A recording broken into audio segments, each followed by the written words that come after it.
Hello and welcome to Wicklow Good News with me, Jillian Godsil. Today my guest is Sue Best, who is the owner and manager of Lazy Days Camper. Hello and welcome to the show, Sue. Hi there. Thanks for having me. Oh wow, I've just been chatting before we started recording. I'm a big campervan fan. I had my first experience last year and it is amazing. So tell me, how long have you been doing this business for? Yeah, sure. Well, we are in our 12th year of business and it's been a raging success. We started with vintage campers. We had a full fleet of 1950s, 1960s, 1970s old Volkswagen Combis, which everybody loved. We loved them too, but they were a little bit problematic. So a number of years ago, we traded in our old guys for the more modern version of the Volkswagen Transporters. So we now have a fleet of very cool, modern, all mod cons, Volkswagen Campers. So yeah, we love them. They're beautiful. I was looking on the website, they look amazing. And I was saying too as well that my experience with the Campervan last year, we drove from Dublin to Cork, and there's a secret society. My brother who was driving, they're all waving. If you pass a Campervan, you have to wave at them. You have to wave, yes. It's very bad manners. They'll take your number. Yeah, exactly. So there's great camaraderie. So your business, Lazy Days Camper, how many vehicles do you have? We have nine great campers there. We have 2 and 4 berth campers. I suppose the charm of the Volkswagen Camper, for anybody who doesn't know them, is their small, their compact size, which makes them very easy to drive. People are always worried about driving a camper van, but actually these are no more difficult to drive than an MPV or a big estate car. You know, and their charm, their small size means you can take them anywhere as well. So they're perfect for Irish small, tiny roads and all of those tiny villages and towns that you want to negotiate. They're also very economical. So we love them. Although they're compact, they still have everything that you would need. They're fully equipped. They have internet, you have comfortable beds. So really everything, you put them on your back and you can be self-contained and take them where you need. Do you know, I'm going to get you to repeat that again. We had a bit of trouble with the volume. They're fully kitted out. They are fully kitted, Jillian. Yes. So they've got a kitchen? They've got a kitchenette. So they have a 2-ring gas cooker. They have a great working fridge. I mean, a fully working fridge. You can keep ice and your beers and wines chilled. And you have a sink with running water. You have a dining setup, so you can sit in the evenings, you can turn the chairs around and you can sit around an indoor dining table. And then at night, everything stows away and you pull the beds out. You have a pop-top roof, so you have standing height within the van during the day. And at night time, you bring down the upper bed and the people can climb upstairs to their upstairs bed. So there's a double bed upstairs and a double bed downstairs in the 4-berth campers. So yeah, they're really well designed, really ergonomically designed and really fun and quirky. I mean, they're absolutely beautiful. I was on the website earlier and they are just dinky. Oh my goodness, I like those tiny houses. They're just, I think the trick too as well, if you're going on a campervan holiday, is you need to be tidy. Would I be right in saying that? Absolutely. And I think, you know, there's a little bit of preparation required in that you need to pack light. You know, I think there's a temptation to bring everything that you could possibly need. But actually the campervan holiday is about getting back to basics and whittling away all of those things that you normally have around you in everyday life and keeping it simple. It is a small space. So you will find for the first couple of days that you're getting into the swing of maybe packing everything away and you know, moving things around depending on what function you want, whether it's dining or sleeping or just hanging out during the day. So there's a little bit of adjustment, I think, for the first day or two until you get used to the space, and then, you know, yeah, they're fantastic. And these Volkswagen vans, they don't have a toilet. That's right. So you need to either find a location or right outdoors. It's there for a reason. Yeah, I mean, you know, there's 2 solutions for that. Obviously, Ireland has a fantastic network of campsites, and we have some really, really beautiful campsites in really stunning locations out there. And that's something that we support our customers with. You know, we're not just a camper depot where you come and collect your vehicle. We can give all kinds of advice about where to park up, what campsites to use, and we can also talk to people about routes and planning their trip. But just in answer to your question, you know, if you need to have toilet and shower facilities, then you would be relying on campsites.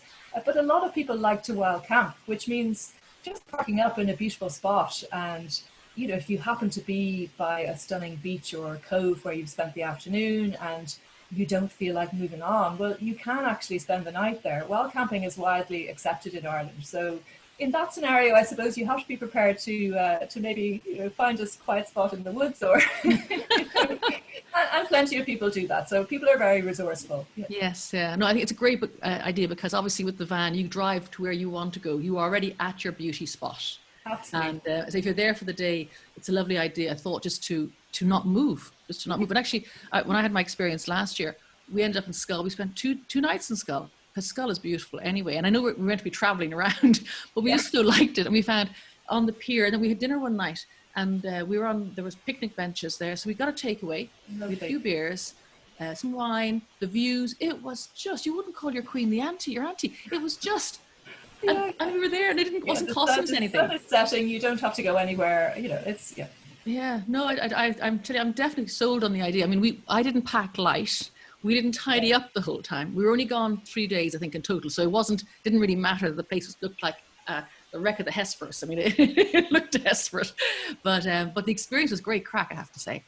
Now tell me, there's a rise in popularity, isn't there, in campervans? Well, there certainly is. I mean, we've seen it over the 12 years in business. We've seen the rising trend in interest in campervanning. And I think Ireland has been a little behind the cusp in terms of other European countries, certainly in Germany and the Netherlands and well, all across Europe and further afield in Australia. In certain those countries, campervanning has been a thing for a long time. But it has been growing in popularity here, definitely. And I mean, in the last few months, because of COVID-19, we've seen a huge, sharp increase in interest and people wanting to buy and convert their own vehicles as well. I think, it has become, people consider it to be a very good alternative to foreign travel.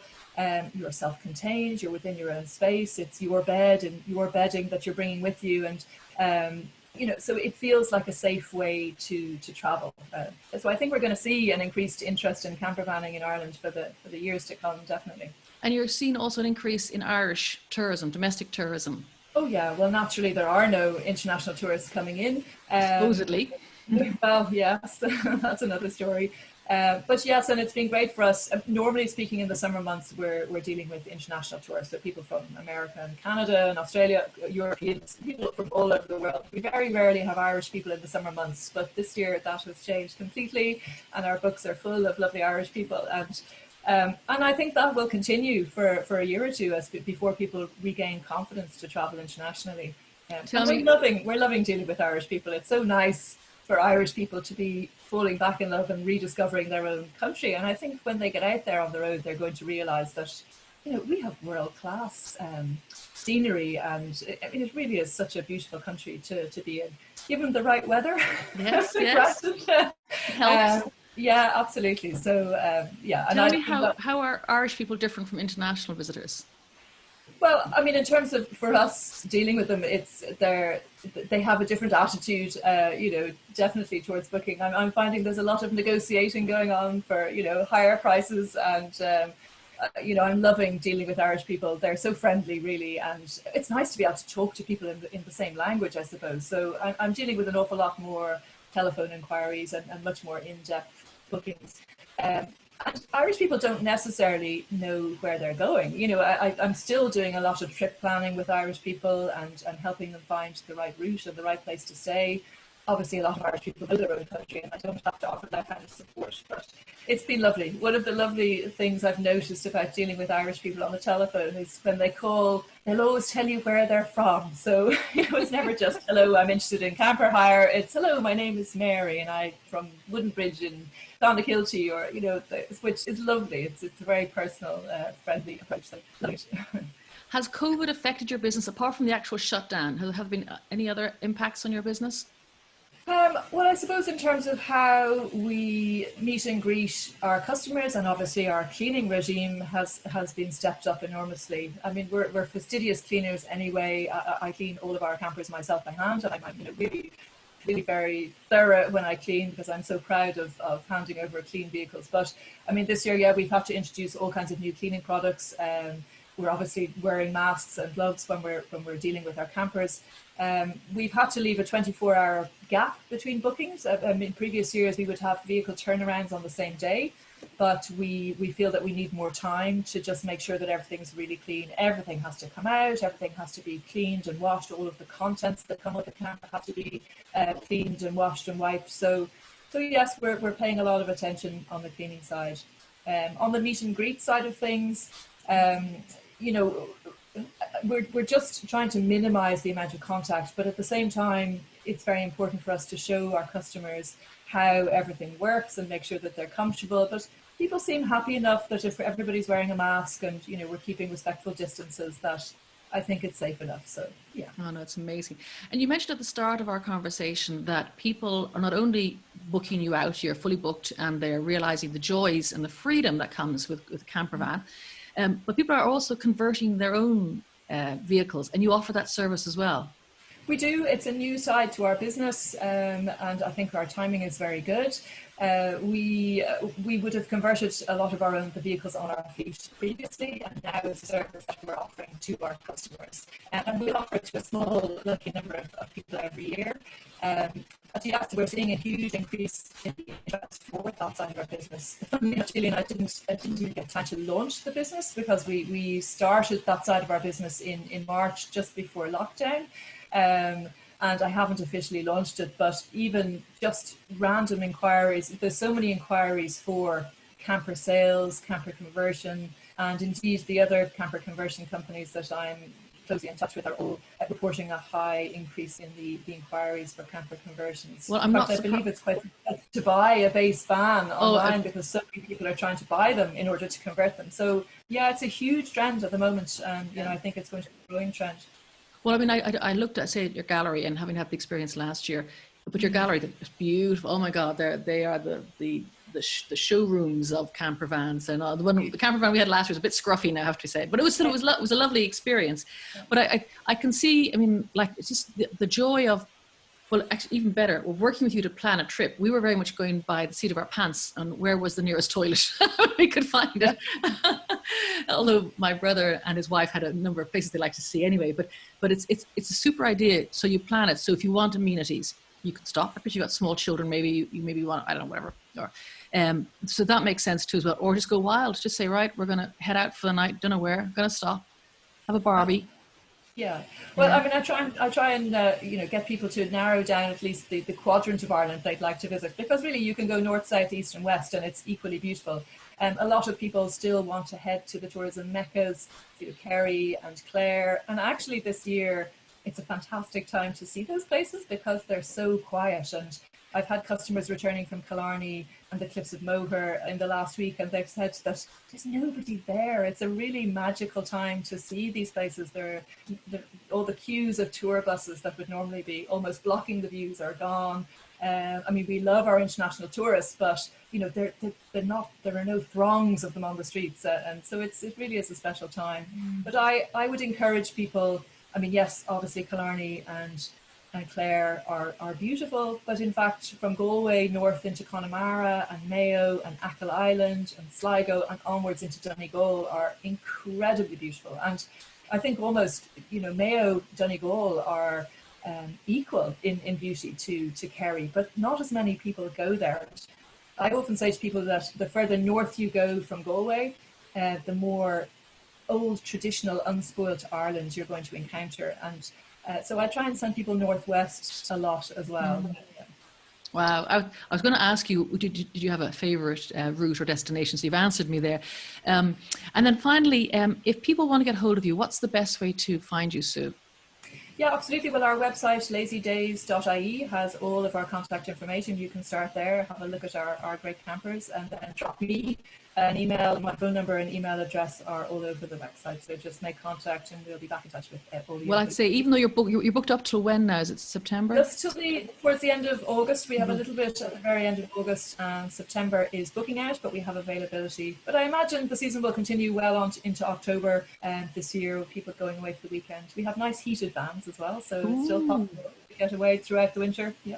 Wow. Well, I didn't realize you'd heaters as well. Definitely check out the website because they are just pristine. They're just beautiful.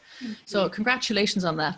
And I think you're going to be very busy too converting people's own vans, because if they get the bug, they'll want to own their own little van Absolutely, and we find quite often people who are coming to us are trialing the experience before they buy the experience. So that's another great thing about our company, that you have you have the whole package. You can come, you can hire a camper for a few days, you can see if the experience is really for you, and then also you can be very nosy. You can look around the rest of the fleet, you can see what configurations are available, what different styles of conversions are available. So yeah, it's a great place to start if you're thinking about it, or And I think the other thing too as well that so struck me in our conversation in particular was that easy to drive.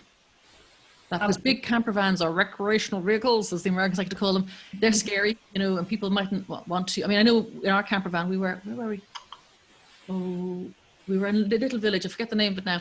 It was very difficult going down. I'm glad I wasn't driving, because it was a tiny road. It was on the beach road, and I was just not looking. It was so scary. But in a camper van, you're a normal size car, so it's slightly bigger. So easy to drive, and I do think of people in those giant motorhomes, and I mean, I'm sure they're fantastic in lots of ways, I suppose. But for Irish roads, they're really not ideal. And with one of ours, you can take them anywhere, and genuinely, they are so easy to drive. Yeah. Well, I'm a convert. Thank you so much. I say it's your website's beautiful, lazydays.ie. Thank you so much, Jillian. No, thank you. It's amazing, Sue. You love your job, obviously, and you're very good. You're the best at it, Sushi. Thank you so much for your time today. Thank you so much. And thank you to Marlena Murphy producing, and Gavin Dowd on sound. And until next time on Wicklow Good News, be good, be safe, and keep on helping others.